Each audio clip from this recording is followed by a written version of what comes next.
All right, my loves. So, something near and dear to myself, to my life, is the topic of mental health. And I am committed to start breaking this down both here and over on my Instagram to start speaking such a deep truth and what I know, what I've personally experienced with all of this. Okay. So, for those of you right now who are struggling in any way with your mental health, which is probably the majority of people right now, I'm so grateful that you came across this video. Okay. And there are a couple things that I want to address that I want you to look at today. First and foremost were the environments you were raised in, as well as the relationships that you've had in your adult life. Because as we know, that carryover affects every single aspect of our life, okay? And for those of you who are also like the scapegoat, the people pleaser, the one who tiptoed around to not like create waves or ruffle feathers, like, I'm so glad you're here. And I totally feel you. I totally hear you. I have been that many times in my life, okay? But here's what you begin to understand is that the children who are struggling with mental health issues so many times are in environments where there is verbal attacks happening, mental abuse, emotional abuse, neglect, what else do I want to say? Anger and rage that is literally spewed onto them and affects the capacity of how their brain grows and their brain health. Okay, so whether it was as a child or as an adult, like it absolutely affects your brain. Okay, and here's what else I want you to think about. When was the last time that you experienced a verbal attack, big or small, from someone, and you got so confused after it? Or it took you a while to clear that energy from you. Okay, which is a whole other video about energetic attacks and how to clear those from your space and from your mind. But first I want to say is it is never okay for someone to verbally attack you in big ways or in small ways, period. Okay? And people do this when they're frustrated. People do this when they're overwhelmed. And I don't care about the circumstances. It is never okay. Okay? And I want to say we all lose our shit from time to time, but it doesn't have to be that way. Not when you're doing your own work, not when you're committed to your health and well-being and to your mental health and to getting things right with you. And so why would you put yourself in spaces or places where those things are happening? Okay? At some point, we have to remove ourselves from those environments. And I just heard like, well, I don't have a choice. And I know that because there were times in my life where I didn't have a choice or I felt like I didn't. And some of you also feel right now like you don't have a choice.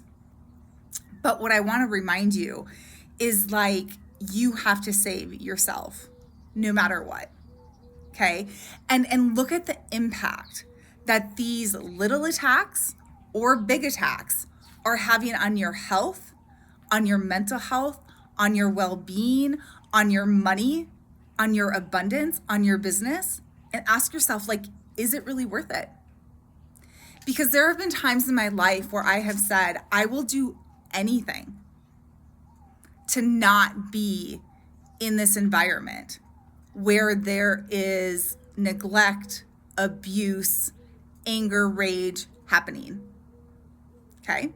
And as adults, it is absolutely our responsibility to take care of our inner world and not be spewing that onto others. But for those of you who have been the brunt of it and the scapegoat, okay, I would love to hear from you.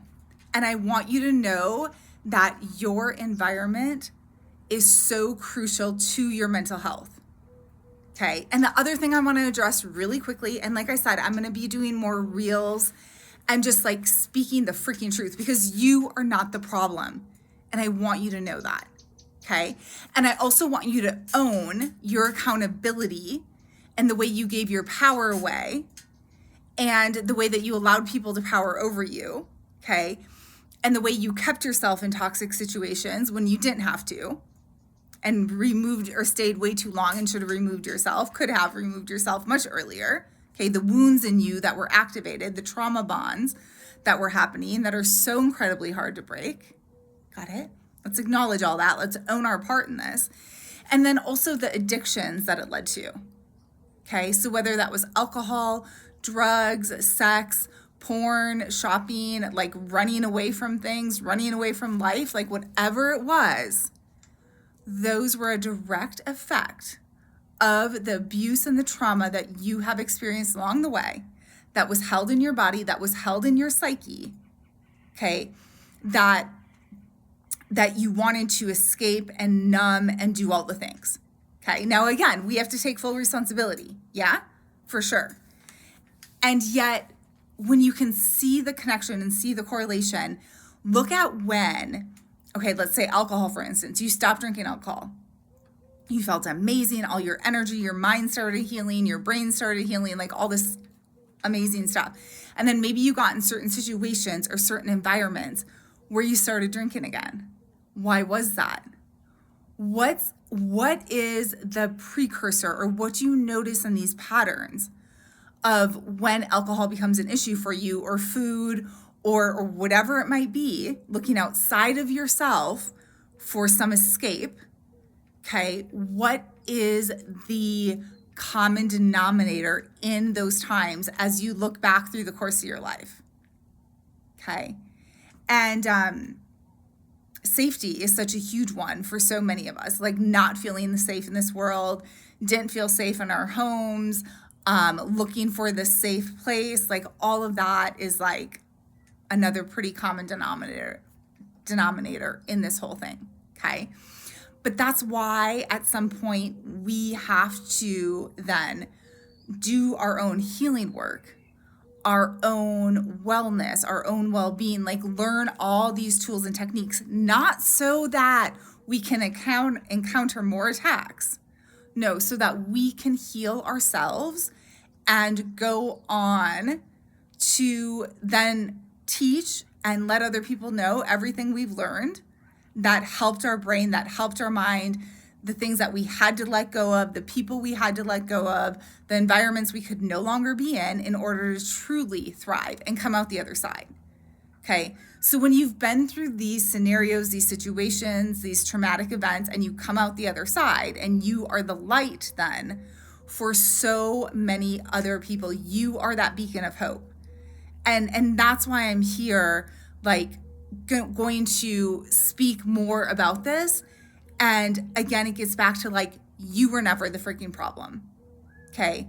The adults that couldn't handle their own anger and rage and spewed that onto you, the toxic relationships, like all of that, the unhealed people or toxic people that you were around, they were the freaking problem, my friends.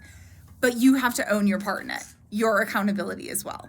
Okay, because that's how we're able to say, I own my part in this. I see where my wounds were. I see where all that stuff from my childhood was carried into my adult relationships. I see what I choose. I was not choosing myself.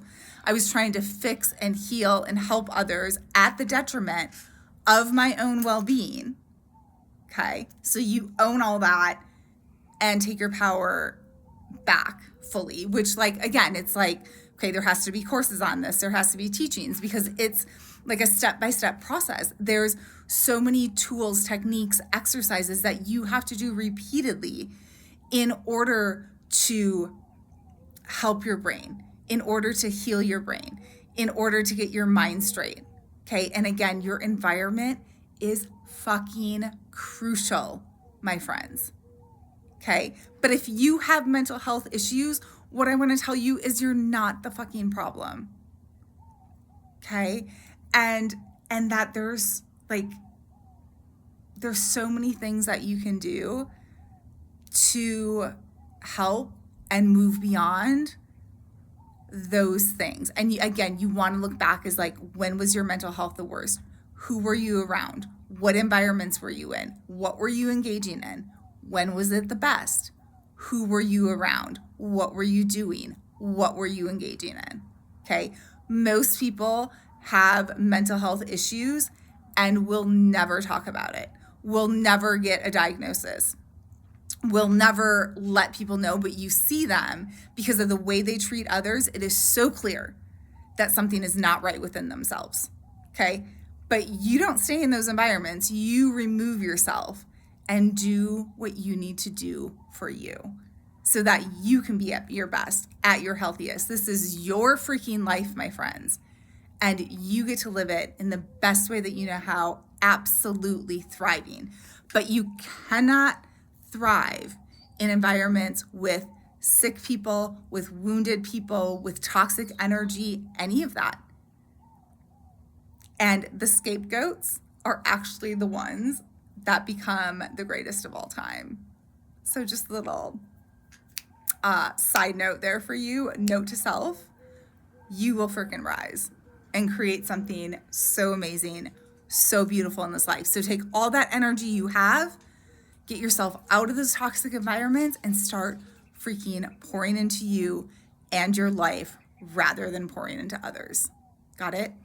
So as always, I'm available for one-on-one work. So if this triggers something if you're like, I need help with my mental health right now, I am a coach, and that is the work that I do, and guiding people through specific tools and techniques to help.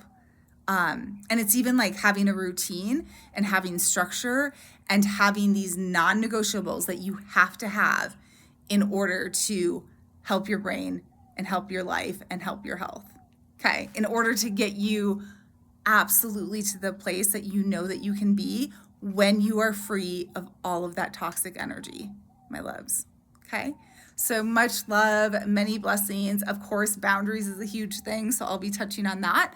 But if you're not yet on my Instagram, go find me on Instagram because that's where most of these reels will be posted from here on out. So much love, many blessings, and I will see you all again very soon.